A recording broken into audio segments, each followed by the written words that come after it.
Des décès dus au coronavirus surévalués dans les maisons de repos?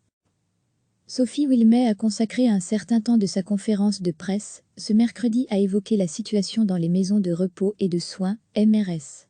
Le gouvernement fédéral prête main forte aux entités fédérées, grâce à l'action du personnel de la défense. La première ministre a cité le chiffre de 210 000 tests à destination des MRS, tant l'ensemble du personnel que les résidents seront testés. Ce testing à grande échelle doit permettre d'intensifier la prise en charge différenciée des personnes atteintes du Covid-19, préservant ainsi la santé des résidents des maisons de repos et de soins. Degré à lire aussi, abandonne-t-on nos aînés? La délicate question de la mort en maison de repos. Sophie Wilmès ajoute, par ailleurs, il permet déjà d'apporter un éclairage plus précis sur le nombre de décès dans les maisons de repos.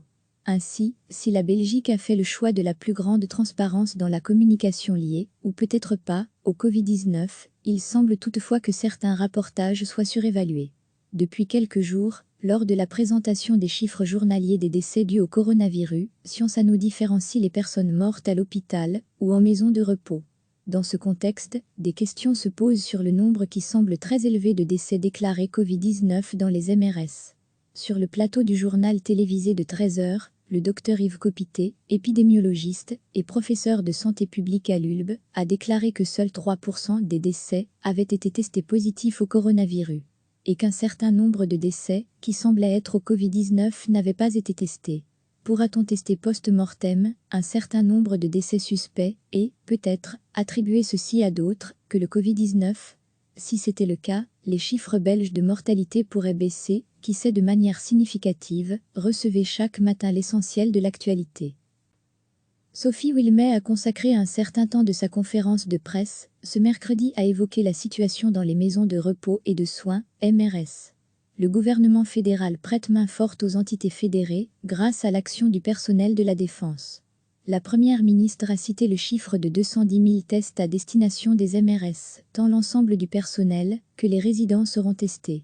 Ce testing à grande échelle doit permettre d'intensifier la prise en charge différenciée des personnes atteintes du Covid-19, préservant ainsi la santé des résidents des maisons de repos et de soins.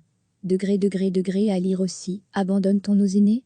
La délicate question de la mort en maison de repos. Sophie Wilmès ajoute, par ailleurs, il permet déjà d'apporter un éclairage plus précis sur le nombre de décès dans les maisons de repos.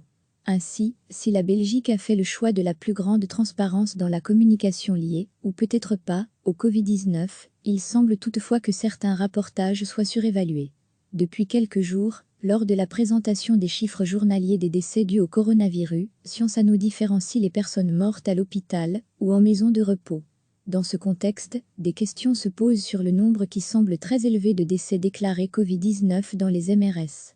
Sur le plateau du journal télévisé de 13h, le docteur Yves Copité, épidémiologiste et professeur de santé publique à l'ULB, a déclaré que seuls 3% des décès avaient été testés positifs au coronavirus, et qu'un certain nombre de décès, qui semblaient être au Covid-19, n'avaient pas été testés. Pourra-t-on tester post-mortem un certain nombre de décès suspects et, peut-être, attribuer ceci à d'autres que le Covid-19? Si c'était le cas, les chiffres belges de mortalité pourraient baisser, qui sait de manière significative. Cliquez sur s'abonner pour recevoir les dernières nouvelles.